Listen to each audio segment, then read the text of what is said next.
Kalau salah dosa tidak? Bohong dosa tidak?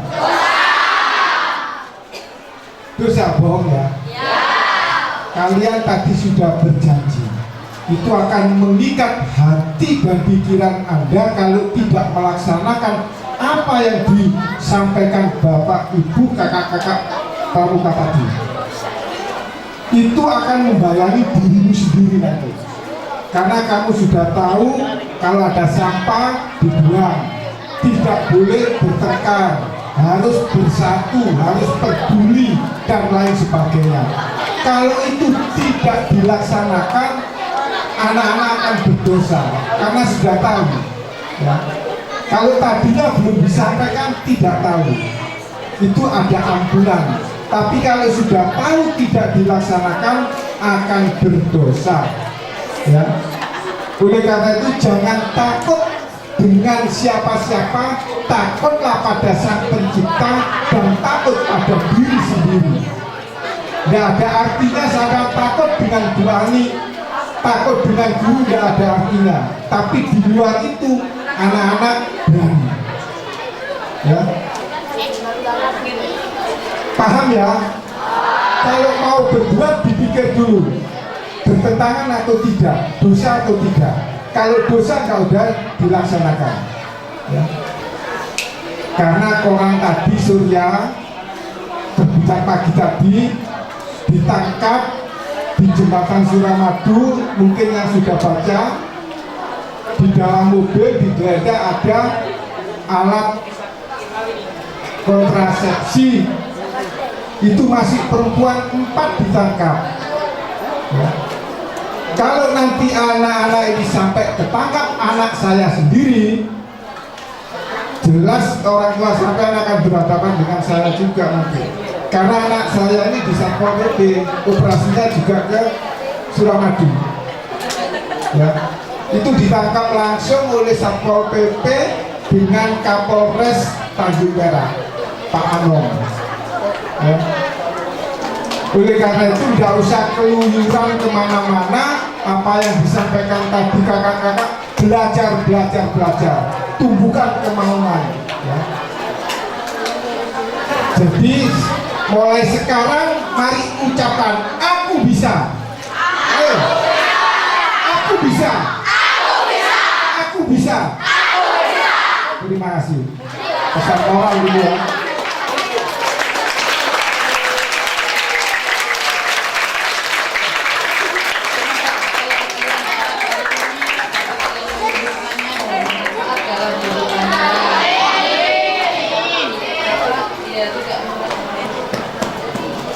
Allahumma sholli ala Muhammad wa ala sayyidina Muhammad. Allahumma sholli ala man sammaitahu dakiran habiban wa mudakiran Muhammadur Rasulullah. Allahumma sholli ala man sammaitahu Ahmad wa Muhammadan wa sayyidan Muhammadur Rasulullah. Allahumma sholli ala man sammaitahu sabiran nabiyan wa qurabiban Muhammadur Rasulullah.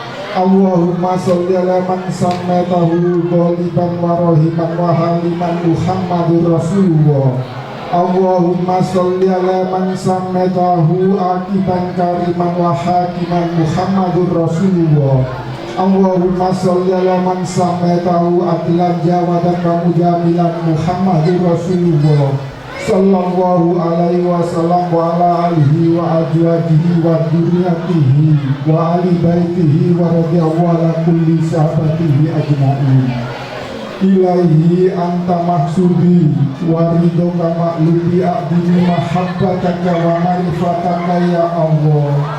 Ya Allah, ya Allah, ya Rahman, ya Rahim, ya Malik, ya Qudus, ya Salam, ya Mu'min, ya Muhaimin, ya Aziz, ya Jabbar, ya Mutakabbir, ya Khaliq, ya Bari, ya Musawwir, ya Ghaffar, ya Qahhar, ya Wahhab, ya Rajab, ya Bakat, ya Alif, ya Qabid, ya Basit, ya Khafid, ya Rafiq, ya Mu'is, ya Mudir, ya Sami', ya Basir, ya Hakam, ya Adli, ya Latif, ya Latif, ya Latif, Rabbana atina fid dunya hasanah wa fil akhirati hasanah wa qina adzabannar. Subhanaka rabbil izzati amma yasifun. Wassalam alal mursalin walhamdulillahi rabbil alamin. Bi barakatil Fatihah.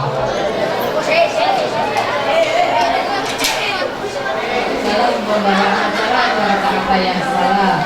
Assalamualaikum warahmatullahi wabarakatuh. Kemudian untuk anak kelas 7 ya, terima kasih karena sudah kegiatan meditasi sampai siang. Kali ini kalian boleh pulang belajar di rumah.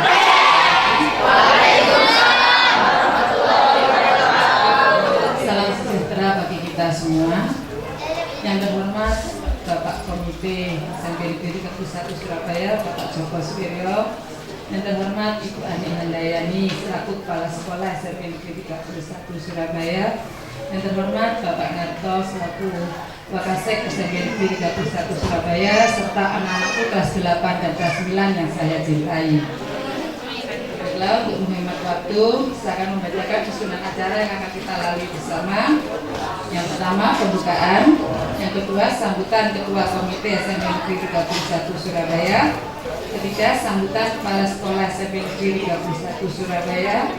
Keempat, penyajian materi oleh narasumber pustakawan ahli Perpustakaan Proklamator Bung Karno, Bapak Hendrianto SIP. Yang kelima, tanya jawab dan diskusi. Yang keenam, penutup dan doa. Baiklah. Pertama-tama marilah kita panjatkan puja dan puji syukur kehadirat Allah Subhanahu wa taala, karena sampai detik ini di siang yang panas ini kita masih diberi kesempatan untuk bertatap muka dalam majelis yang insya Allah penuh barokah ini. Semoga selawat serta salam tetap tercurahkan kepada junjungan kita Nabi besar Muhammad SAW yang telah membawa kita dari jalan kegelapan menuju jalan yang terang benderang yaitu Islam. Baiklah, semoga acara ini berlangsung lancar dan tidak ada halangan dari awal hingga akhir. Marilah kita buka dengan bacaan basmalah bersama-sama. Bismillahirrahmanirrahim. Acara yang kedua yaitu sambutan Ketua Komite SMP Negeri 31 Surabaya kepada Bapak Joko Suwiryo. Warahmatullahi wabarakatuh.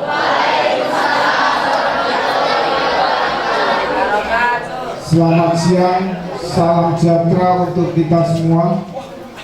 Ibu Kepala SMP Negeri 31 yang saya hormati, Bapak Ibu Guru SMP Negeri 31 yang saya hormati, dan Bapak Wakil Kepala Sekolah SMP Negeri 31 yang saya hormati, dan juga dari narasumber yang nanti akan menyampaikan beberapa informasi pada anak-anakku yang saya hormati. Anak-anakku kelas 8 dan 9 yang berbahagia. Yang pertama, marilah senantiasa kita memanjatkan puja dan puji syukur kehadirat Allah Subhanahu wa taala bahwa pada siang hari ini kita sekalian masih diberi satu kesehatan sehingga dapat mengikuti kegiatan yang diselenggarakan oleh SMP Negeri 31 pada siang hari ini,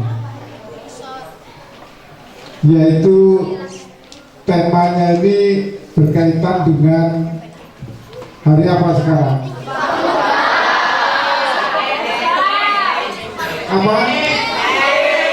Sumpah Pemuda Mudi. Pemuda. Sumpah Pemuda. Kenapa kok disumpah? Nah, nanti biar dijelaskan oleh ibu, oleh kakak ini. Kenapa kok disumpah? Ya. Seperti pejabat kalau mau jabat kan disumpah gitu ya. Nah ini pemuda disumpah, kenapa kok disumpah? Nanti itu akan tahu, ya. Nanti akan tahu. Ya, kenapa kok disumpah? Sekarang belum tahu, nanti akan tahu. Nah kalau sudah tahu, ya, ini benar, ini salah, ini baik, ini buruk, kira-kira bisa menjalankan yang baik. Soalnya kalau sudah tahu baik tidak dijalankan, itu berarti dosa. Bohong itu dosa tidak? Dosa ya. Nah sekarang memang diakui belum tahu, nggak apa-apa tidak dijalankan. Tapi nanti setelah tahu dijelaskan ibu, dijelaskan Kak Henry ini, baru dijalankan. Kalau tidak dosa. Ya. Kalau sudah tahu tidak dijalankan dosa. Kalau dosa itu tempatnya di mana? Mau tidak tempat neraka? Oleh karena itu jangan jadi pembohong, terutama berbohong pada dirinya sendiri. Loh kok iso Pak Komite bohongi diri sendiri? Lah memang asalnya itu dari dirinya sendiri. Ya, contoh umpama pagi-pagi bangunnya kesiangan, ya, takut dimarahi di sekolahan karena bangun kesiangan, bohong sekali dulu. Kenapa datangnya kok siang? Nggak ngomong langsung bangun siang, tidak. Ban sepeda saya bocor Bu, Pak. Bohong nggak itu? Kalau sudah bohong pertama akan disusul bohong kedua. Pak Guru, Ibu Guru tanya lagi, yang bocor ban belakang apa depan? Keduanya, bohong dan tidak itu? Bohong kan? Disusul bohong ketiga, dicendel di mana nak? Oleh karena itu, walaupun pahit, walaupun sulit, mari belajar jujur. Kalau sekali jujur, selanjutnya akan jujur. Umpama kesiangan ngomong terus terang, kesiangan Bu, maaf tadi saya bangunnya kesiangan sehingga datang sini kesiangan terlambat. Tapi karena pengakuan langsung bangunnya jangan sampai tidurnya jangan sampai malam-malam, bangunnya supaya nggak kesiangan. Selesai. Ya. Penyakit yang itu kalau mengaku jujur pada dokter, dokter menganalisa cepat, oh sakitnya ini, kasih obat ini sembuh. Tapi kalau bohong tidak akan sembuh. Pencuri begitu, kalau mengaku langsung diputus dok 3 bulan, 2 bulan, selesai keluar. Tapi kalau bohong sulit, penyidiknya ya, di kepolisian, di kejaksaan sulit. Kalau mengaku terus terang akan mudah. Oleh karena itu kejujuran sangat diperlukan, dibutuhkan sekali. Oleh karena itu nanti apa yang akan disampaikan oleh Ibu dan Kak Henry ini mohon bisa dilaksanakan dengan tulus ikhlas, ya. Sehingga barang sulit, barang berat kalau kita tulus dan ikhlas itu tidak ada barang sulit. Siap ya? Jadi siap untuk menerima nanti apa yang disampaikan dan siap untuk menjalankan. Ini yang dapat saya sampaikan pada anak-anak, karena untuk Indonesia ini 20 tahun ke depan Anda yang akan menjawab, ya. Baik atau lebih baik, lebih rusak tergantung di anak-anak semua. 20 tahun yang akan datang, ya. Siapa tahu dari sini ada yang jadi menteri, ya. Kemudian gubernur, wali kota, mungkin tertinggi dari angkatan, tidak tahu, semua tidak tahu. Itu sudah diskenario oleh Allah Subhanahu wa Ta'ala. Tugas anak-anak itu cuma belajar, ya. Jadi selama diberi kepercayaan untuk belajar oleh orang tua, manfaatkan sebaik-baiknya. Ini yang dapat saya sampaikan, kurang lebihnya saya mohon maaf Bu. Dan nanti saya tidak bisa mengikuti terus karena juga ada kegiatan yang di Dispora Kota Surabaya yang harus saya hadiri. Kurang lebihnya saya mohon maaf. Saya akhiri. Assalamualaikum warahmatullahi wabarakatuh. Terima kasih kami sampaikan kepada Pak Ciko Suryo. Kata-kata sejujurnya walaupun itu pahit adanya. Salam sejahtera bagi kita semua. Kepada yang terhormat Bapak Ketua Komite SMP Negeri 31 Surabaya, Bapak Dr. Andes Joko Suryo. Kepada yang terhormat Bapak Wakil Kepala Sekolah, Pak Narto, Bapak Ibu Guru, staf karyawan, serta siswa-siswi SMP Negeri 31 Surabaya yang kami cintai dan kami banggakan. Perkenankanlah kita sebelum memulai memanjatkan puji syukur kehadirat Allah Subhanahu wa taala. Oleh karena hanya dengan rahmat ridho hidayah anugerahnya maka pada hari ini kita dapat melaksanakan pertemuan dalam acara workshop memperingati Hari Sumpah Pemuda dengan tema Pramuka Gemar Membaca Belajar Memperingati Sumpah Pemuda untuk meningkatkan pemahaman kebangsaan, cinta tanah air, bela negara demi terwujudnya negara Indonesia yang berdaulat, maju berdasarkan nilai-nilai Pancasila.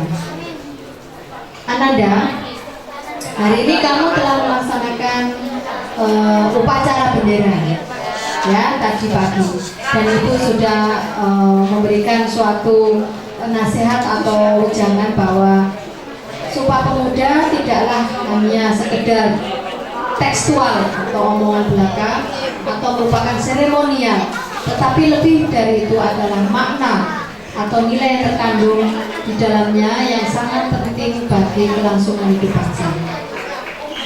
Jadi anak-anak tahu pada tanggal 28 Oktober 1928 itu terjadi peristiwa apa?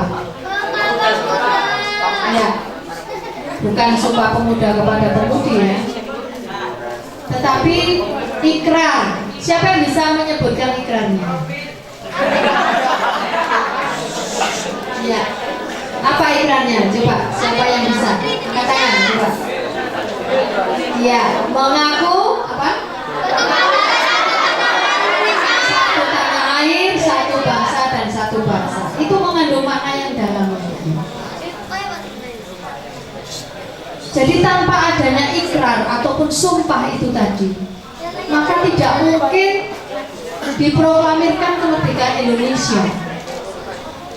Pada saat itu, kamu tadi ada mendengar kata Yong ya? Nah, kamu tahu artinya Yong itu? Artinya perkumpulan pemuda. Kamu bayangkan sekarang, coba dibayangkan. Pada zaman itu, negara kita dalam masa penjajahan Belanda. Kita dijajah Belanda dan juga dijajah Jepang. Dan kenyataannya banyak negara yang menjajah kita. Bukan hanya negara Belanda, Jepang, tapi sekutu. Sekutu itu kan perkumpulan para penjajah ya, para kolonial. Itu siapa tahu yang namanya sekutu itu? Inggris, Amerika, Belanda. Ya. Jadi mereka itu semua menjajah kita. Kamu tahu hidup orang yang dijajah itu rasanya apa? Ya kalau kamu pengen membayangkan yang paling gampang di apa ya secara gaul ya. Kalau andaikan kamu itu dilarang sama ortumu, sama bokap, sama nyokapmu, tidak boleh kemana-mana, kamu dikurung, dipingit di rumah, nggak boleh sekolah, nggak boleh baca, nggak boleh pinter, nggak boleh main, kamu nggak boleh sama teman-teman, nggak boleh HP, nggak boleh internet, nggak boleh twitteran, nggak boleh kelebihan. Rasanya gimana?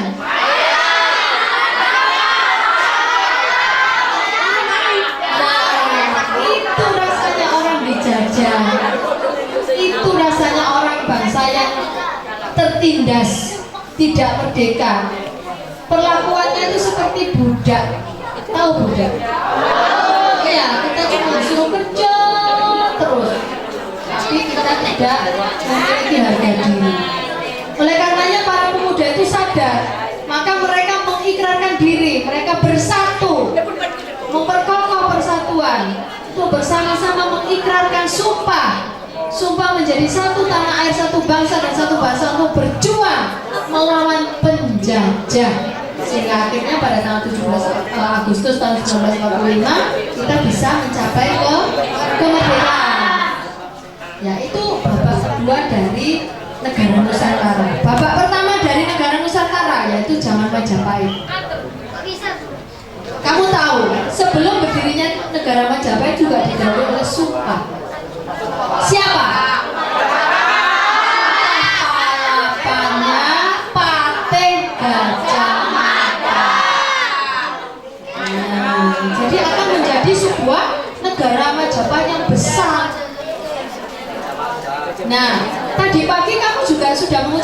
bersumpah kan? Apa nama sumpahmu? Iya. Berarti kan Gajah Mada melakukan sumpah untuk mempersatukan Nusantara atau Nuswantara. Tanhana Dharma Mangwa Bhinneka Tunggal Ika. Kemudian Sumpah Pemuda mengikrarkan sumpah untuk merebut kemerdekaan sebagai jembatan emas untuk bisa menjadi negara yang besar. Nah, ikrar pelajarmu, sumpahmu itu untuk apa?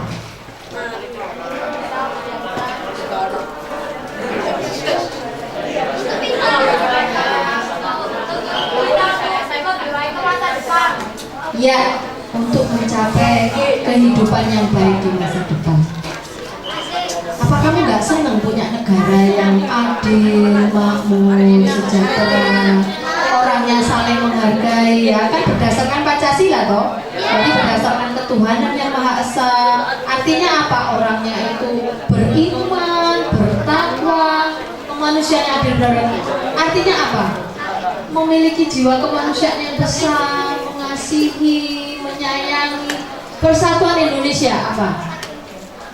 Rukun, damai, ya, semuanya itu guyup, kompak, kerakyatan, semuanya secara mufakat, dirunding, didiskusikan, gak ayel-ayelan, gak gontok-gontokan, keadilan, bersifat adil dan bijaksana. Wah, seandainya negara kita kayak gitu gimana? Itulah cita-cita luhur dari proklamator Bung Karno dan Bung Hatta. Mereka itu menginginkan sebuah negara Indonesia ini ya, negaranya berdaulat. Berdaulat itu artinya merdeka, bebas, tanpa tekanan atau tindasan atau diktean dari negara besar manapun di dunia. Kemudian selain berdaulat, adil dan makmur. Pemerintah itu adil, berarti si korupsi dibilang yang benar, yang baik mendapatkan kedudukan, mendapatkan suatu tempat di masyarakat berbangsa dan bernegara. Dan makmur, makmur itu sejahtera, nggak ada yang miskin banget, nggak ada yang kaya banget, semuanya itu kaya semua, jadi nggak ada yang miskin, nggak ada yang kaya, semuanya rata-rata. Jadi kalau seperti itu keadaannya, maka nggak ada lagi orang mau nyuri, mau ngerampok, ya satu dua lah namanya dunia tuh. Nah, apa kamu nggak senang punya negara seperti ini? Karena itu ikrarmu itu yang kamu sebutkan itu dalam rangka mencapai itu loh, mewujudnya negara Indonesia itu. Karenanya untuk menjadi seperti itu kamu harus menjadi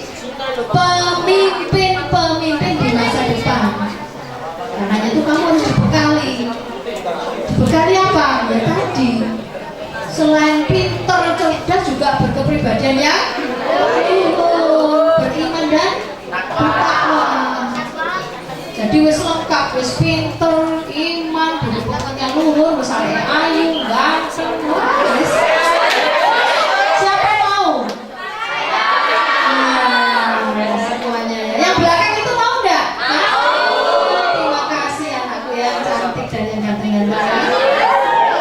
Nah, tapi sebagai pelajar, apa yang kita lakukan? Untuk sementara ini kan masih belajar kamu. Belajar. Karenanya belajar itu bisa belajar sejarah, bisa belajar ilmu pengetahuan apa saja. Nah, sarana untuk belajar itu maka kamu harus gemar membaca. Itu ada kaitannya. Dalam rangka memahami makna nilai, memahami dan sebagainya, berarti kamu harus belajar, makanya kamu harus membaca. Nanti akibatnya kalau kamu pintar, kamu bijaksana, kamu pemahamannya bagus, maka kamu berperilaku juga bagus, nanti menjadi pimpinan yang bagus, akhirnya negara pun Indonesia akan menjadi negara yang makmur, betul-betul. Ya, katanya dalam Islam itu apa namanya, negara yang thayyibatun warabun ghafur. Ya, itu loh roh dari atau jiwa, spirit dari yang diinginkan oleh sesepuh negeri ini, termasuk proklamator pendiri bangsa ini. Itu yang diharapkan pada anakku, bukan untuk mengangkat senjata seperti dulu, mempertaruhkan nyawa tidak, tapi sekarang ini bagaimana menyumbang bagi kemajuan masyarakatmu, dirimu sendiri ya, keluargamu, masyarakat, bangsa dan negaranya, begitu. Sehingga itulah menjadi dasar pemikiran dari workshop hari ini. Oleh karenanya, kamu nanti akan mendapatkan pencerahan ya materi dari narasumber kita. Ini adalah ahli pustakawan ya, dari perpustakaan Proklamator Bung Karno. Ya, tepuk tangan dong.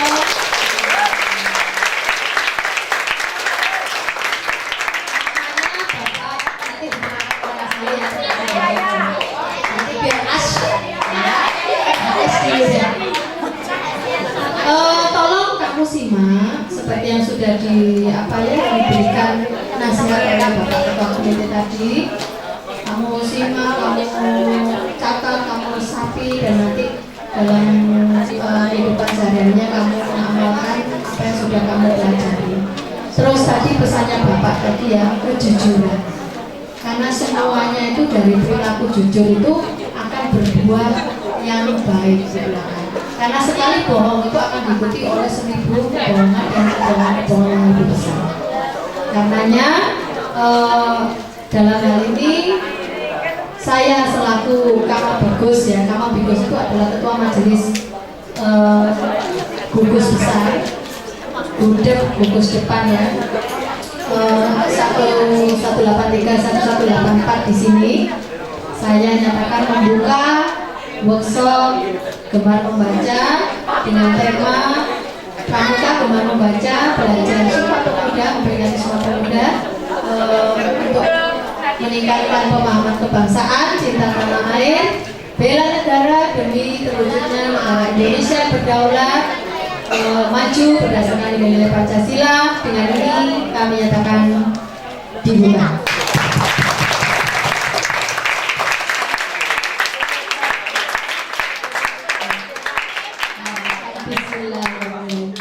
Nah, sekarang kami kembalikan kepada pembawa acara. Akhirul kalam, wabillahi wa taufiq wal hidayah. Wassalamualaikum warahmatullahi wabarakatuh. Sampai negeri 31 dan juga Bapak Ibu Guru yang menghadiri dan juga adik-adik semuanya. Assalamualaikum warahmatullahi wabarakatuh. Mohon izin Pak Narto, saya berdiri Pak biar lebih hayang. Ini saya sudah berdiri loh sebelumnya ya. Aku bilang belum berdiri. Berdiri Pak lagi Pak. Ini sudah full. Ya, adik-adik semuanya. Selamat siang dan walaupun tidak pakai seragam pramuka, salam pramuka. Salam pramuka. Masih kurang. Jadi kalau di Jawa Timur, di provinsi Jawa Timur, salam pramuka harus tepuk pramuka 1 kali. Nah, jadi salam pramuka hormat terus tepuk pramuka 1 kali. Itu kalau di Jawa Timur ya. Tapi kalau di tingkat nasional memang salam pramuka aja biasa. Tapi untuk ciri khasnya kuarter daerah Jawa Timur itu seperti itu. Salah ya? Salam pramuka.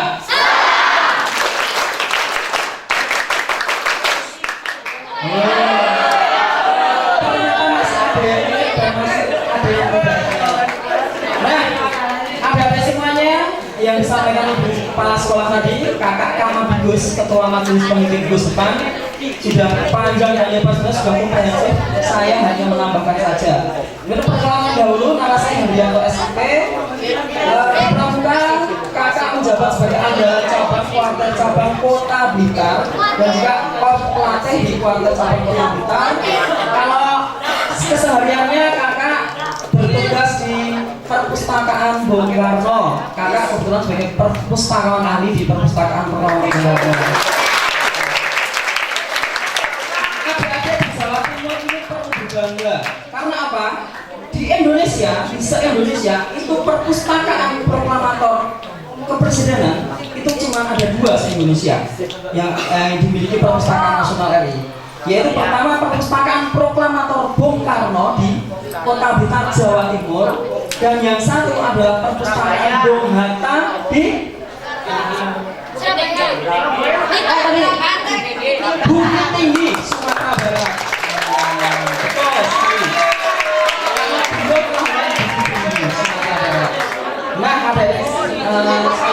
Lanjut aja.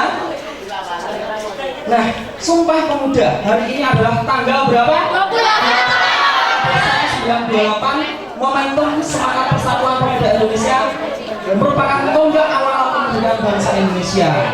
Nah, sebelum Sumpah Pemuda sebenarnya ada lagi Budi Utomo tahun 1908, nanti akan kita bahas.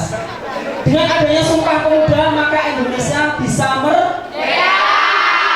Bung Karno pernah bertanya pada rakyatnya, "Hei rakyatku, kamu mau merdeka dulu atau seluruh bangsa nanti bisa membaca dulu?" Merdeka dulu atau membaca dulu? Merdeka? Yang membaca?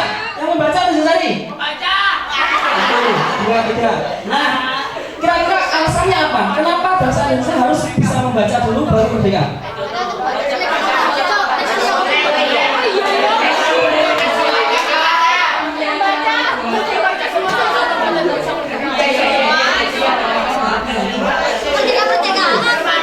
Harus membaca dulu biar bisa nanti langsung merdeka. Nah, tapi terus kapan besok bangsa Indonesia membaca semua kalau bangsa Indonesia masih dijajah? Pendidikan aja susah gitu waktu itu.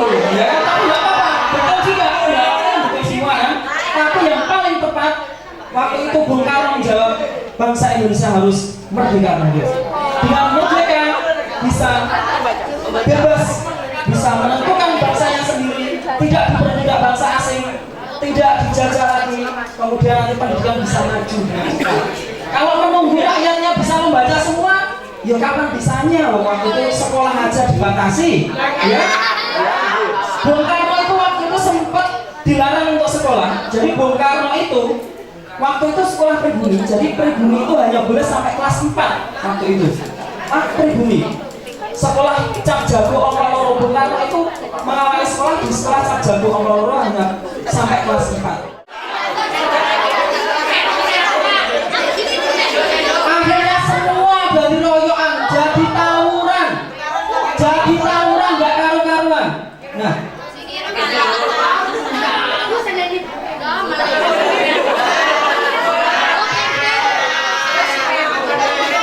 nggak cuma ibuku yang nyeneni, tapi ya polisi juga nyeneni ya.